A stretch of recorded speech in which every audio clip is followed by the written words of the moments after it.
Yeah. The fanatic. Where we keep it 100, keep it real. That's the only way we know how to be. Talking that sports talk. You know what I'm saying? Straight out of South Carolina.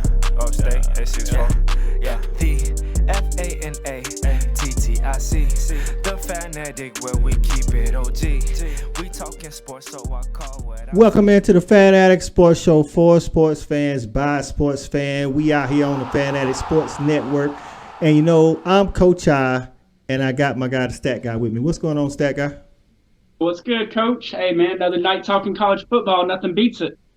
That's right, man. Favorite time of the year, Fall is our favorite time of the year, so we can watch that college football, man. And this weekend coming up, man, we got us another banger. Like, listen, it's turned out this year. Like, and I know we probably could say this every year, but really, I think more so this year. It's like every week is a good week in college football. And maybe that's because a lot of the parity with, teams losing to other teams they shouldn't.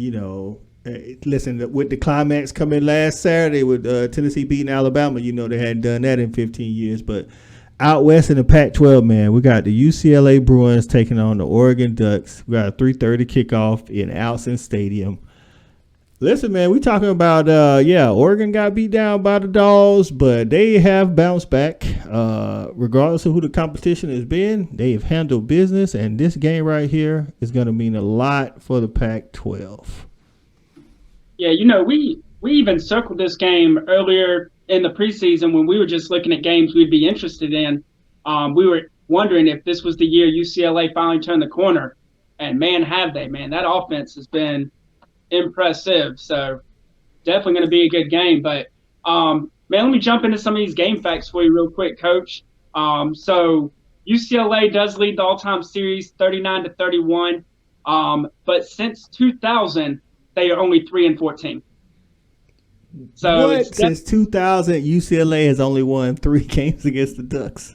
So since 2000 UCLA is 3-14 against Oregon. Their last win in Eugene came back in 2004. So, I mean, it definitely, history of late feels like it's with the Ducks. Oregon's also 5-2 all-time in games involving top 10 Pac-10 or Pac-12 matchups.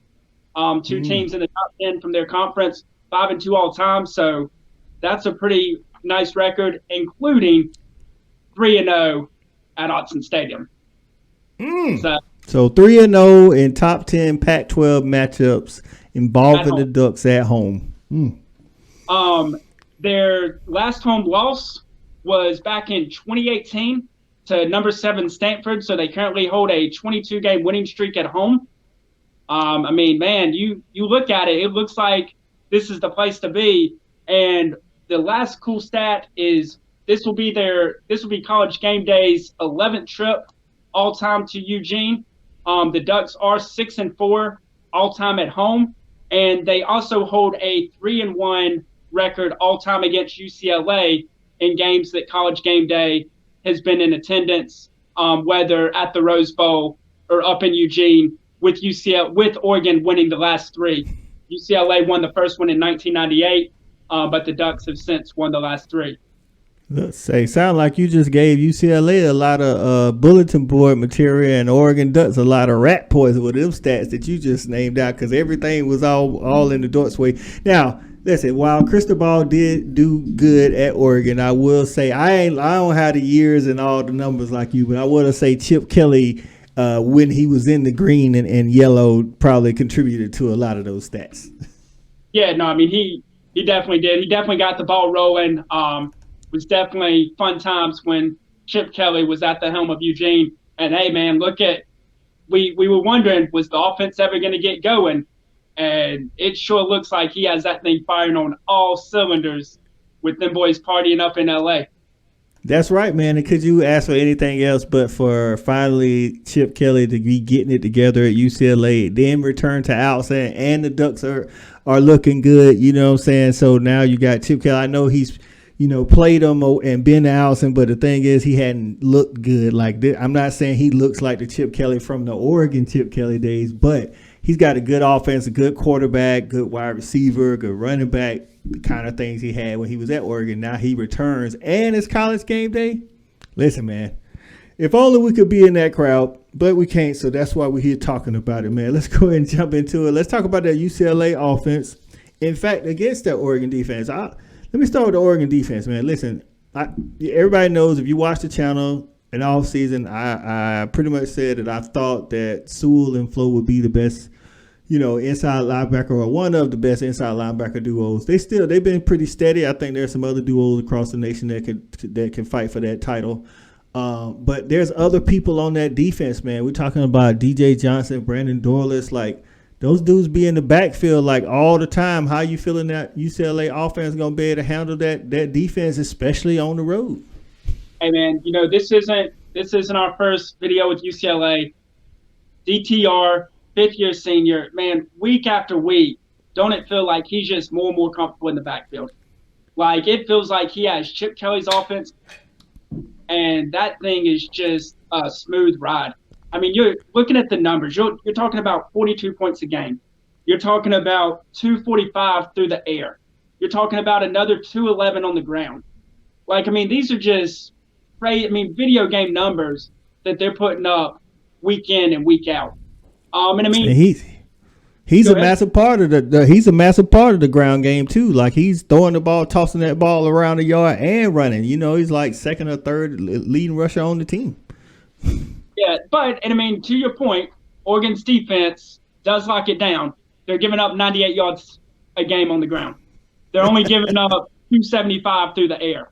Only giving up 29 points a game. So, listen. And what's funny, man? It feels like all of our videos recently have been about a team that can run the ball against a team that can stop the run. What's going to happen? We talked about it with UCLA Utah 2 weeks ago. And UCLA had a field day with them on the ground. Had a field day.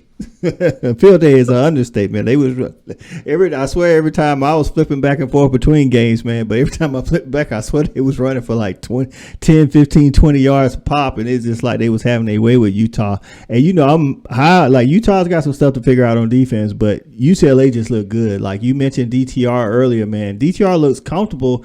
And like if you watch some of his expressions, man, like he just looked like he not going for it this year. Like he just like, yo, I got the offense down. I'm in my element, and he is running things. So he looks really good out there.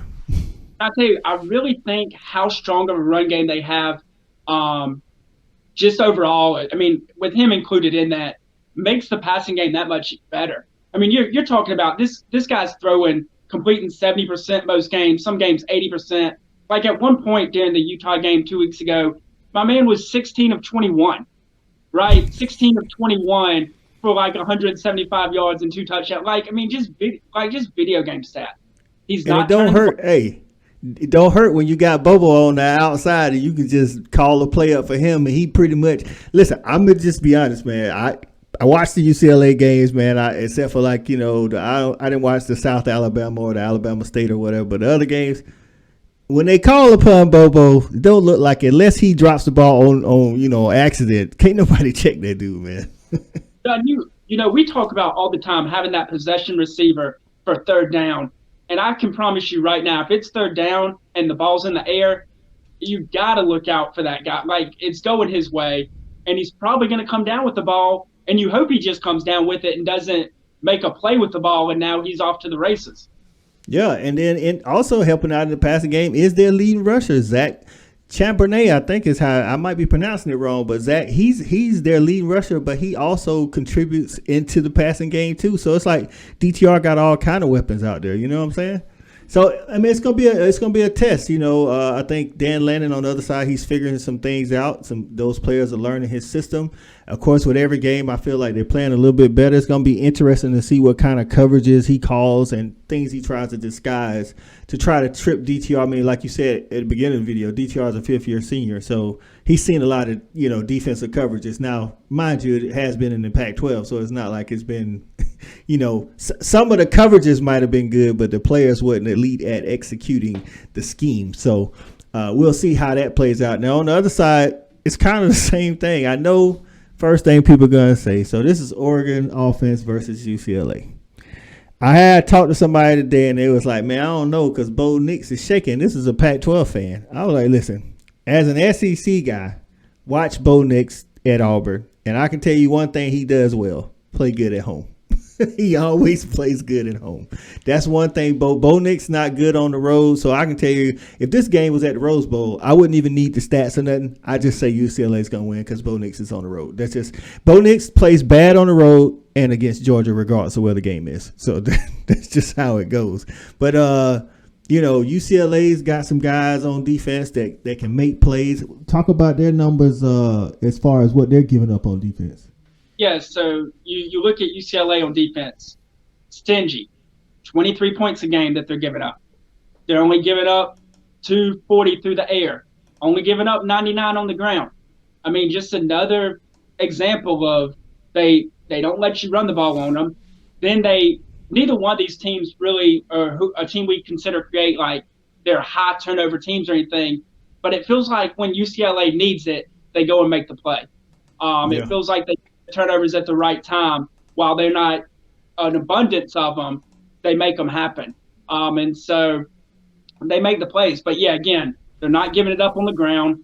They're stingy through the air, and they get the turnovers when they need them.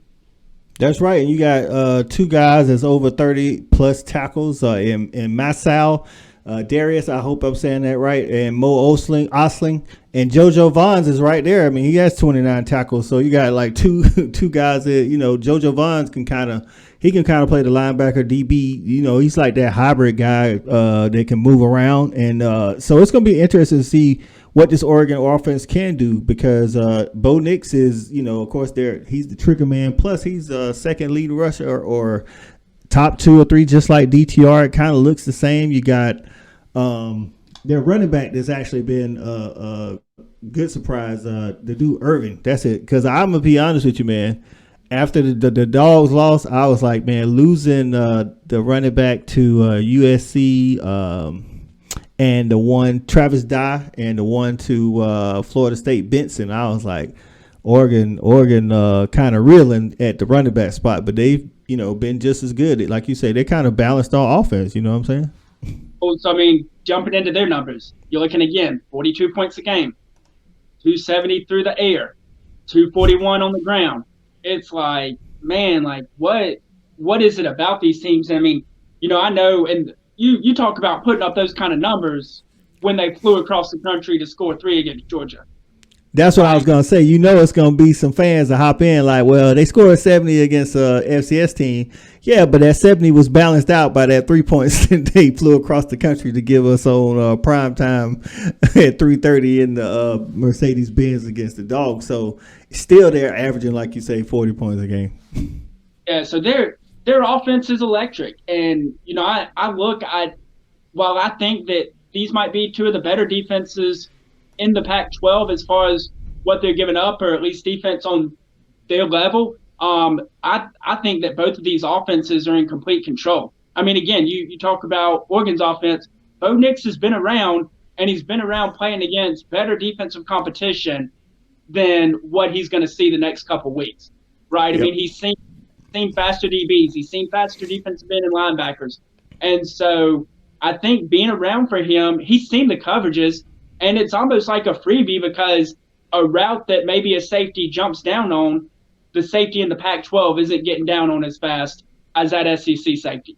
The blitz might not get there as quick. Maybe he has that extra half a second to stand in the pocket and get rid of the ball to make the pass downfield. And so I think that's going to be huge for Oregon and their offense with, again, while it's not his offense that he's been groomed in the last couple of years, he's a senior-led quarterback that's been around the block. That's right, man. And so with that said, man, let's jump into these predictions, man. Give us the over-under and the point spread in this game. Yeah, so Oregon is actually going to be favored by 6. We normally talk about it all the time as far as Vegas. Vegas normally gives the home team 3. So you're looking at favored by 6. They're saying probably field goal to touchdown, somewhere in there. The over-under for this game is Pac-12 at its finest, 70.5. And so you're looking at it. I mean, And looking at their games that they've played in the past, I mean, these two teams score one another.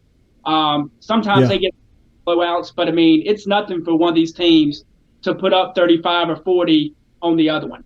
Now, if they both can do it to get to that 70, we'll see. But he's like, well, it's let's see. I'm gonna be honest, man. I think these teams are kind of like alike. You know, they couldn't be more alike if they was wearing the same jersey.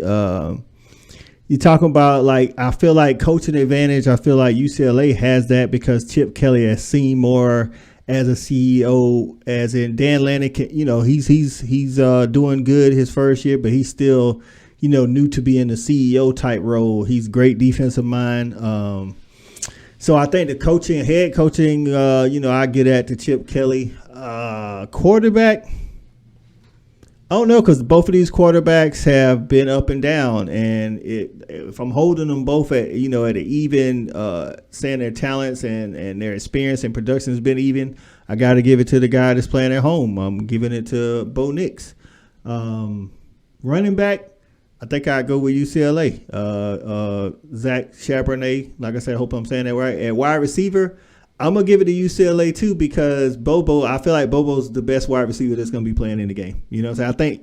I think Oregon has good wide receivers, but I don't think none of them on the level of Bobo.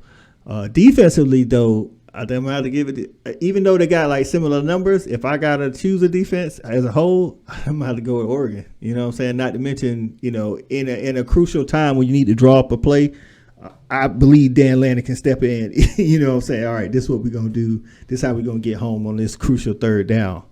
With that being said, man, I'm going to have to go with the home team. Like, it's hard to play at Autzen. I didn't know the record before you said it, but, I mean, it don't surprise me because it's Autzen. It's, even though they don't hold as many as like some of the southern stadiums, they say it's one of the loudest in the nation. And these guys are going to be raucous, you know what I mean? So I think Oregon is going to win a shootout, honestly. And I think it's going to be a key turnover in the fourth quarter that seals the deal. It's not going to lead to a touchdown, but I think it's going to be a turnover that Oregon gets some kind of fumble or a pick or something to seal the deal in the fourth quarter. I'm going with Oregon 42-38. Man, we're close. We are close. Same thing. You know, I gave you all the bulletin board material at the start, mainly for one reason only. Hey, it's got to happen for you sometime, right? Got to happen for you sometime. I really like Chip Kelly over Dan Lanning in this matchup, just as far as the experience of the head coach. You took Bo Nix. I actually am taking DTR. I think he's going to be the difference maker in the game. I'm taking UCLA 38-34, and similar as you, it's going to be a fourth quarter turnover that's going to seal it, and it's going to be a man that is very experienced in making fourth quarter turnovers in big games when his team needs them, and it's going to be Bo Nix making that turnover. You said that you're taking Bo Nix because he's playing at home. Listen, Bo Nix knows how to lose ball games that his team should have won as well. Hey, man, sorry to take the shots at you, Bo, but look, until you prove otherwise, you second class. So UCLA, UTR, I'm around with you boys. Go ahead and get in that driver's seat for the Pac-12, baby.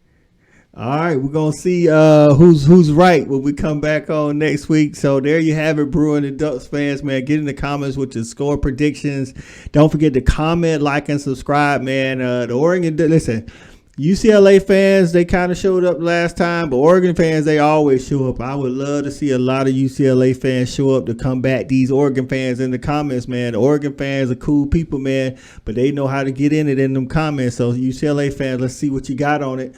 Let us know some things some points some keys that we might have missed out on that you think may determine the game. But it's gonna be a good game.